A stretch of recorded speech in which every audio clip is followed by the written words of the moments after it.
Tell me about what it was like to grow up in Maine. It was the best life in the world to grow up in Maine.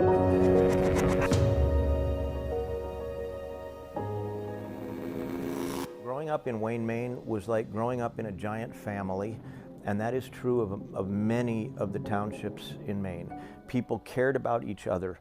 Number one, they cared about each other. And so what did that mean? That meant at Easter service, if there was a sunrise service, you were there because it was part of the family that you did that. At Christmas, we'd all go, we'd all be there. And if somebody, let's say a sadness occurred in the family, a family lost a child or something bad happened, it was like we all faced that. But if there was a victory of some kind, someone gets into a good college, that was everybody's victory. And that was sort of the story of my life.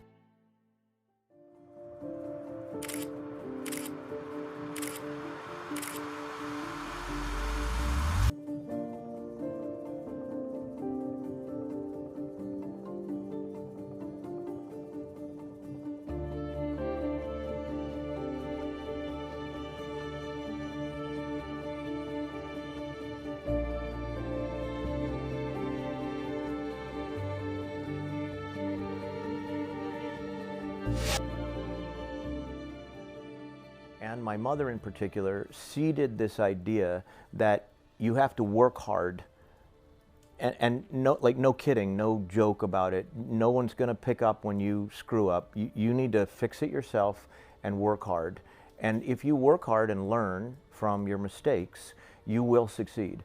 So what ended up happening with me, my whole life is a series of lightning strikes, things that should never have happened, but because I worked hard, and when I screwed up, I learned why I screwed up, whatever it was, whether I cracked up on my bike or I disappointed an employer in some way, I learned, okay, always do more, always look ahead, always look around corners, keep thinking, anticipating, understanding what other people around you need, be situationally from the military, be situationally aware, understand what is going to be required of you tomorrow and the day after tomorrow and 3 days after tomorrow and next year, and try to understand what it takes to get from here to there. So my mother said, go be a good student.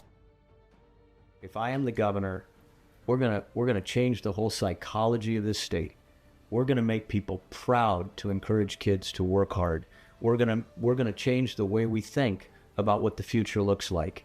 And the first step in changing the future is changing what you think the future can look like.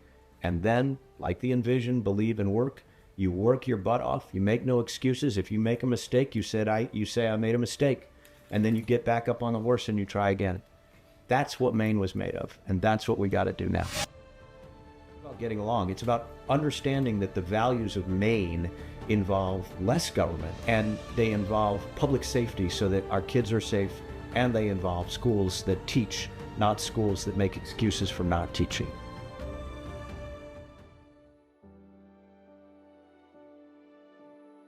We are going to make a huge difference. We are going to immediately empower the law enforcement community. We're going to immediately rethink how to get treatment on the ground. We're going to immediately get prevention into schools. We're going to immediately get organized crime out of this state. We will move with executive action, and we will move with legislation. We will move so fast with legislation if we control both chambers and we get our AG out, our new Secretary of State, and our new Treasurer up. We're going to move so fast, Mainers aren't even, they're going to be running to get their coffee and their paper in the morning or get online to see what we've done today.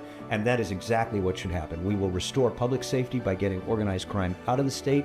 We will immediately begin cutting the waste that's in this government. We have tons of waste in this government. We have proportionally probably more waste in the state government than the federal government currently has. And I know that because I did oversight of the federal government, and I spent 5 years at it. We have tremendous amounts of waste here. We have conflicts of interest. There's an audit that's just been done, interestingly done by somebody that you wouldn't have expected to be able to come back with the data, but they did, and they showed that we have conflicts of interest everywhere. We have legislators that have been passing legislations that help their own businesses. We have state waste all over this government.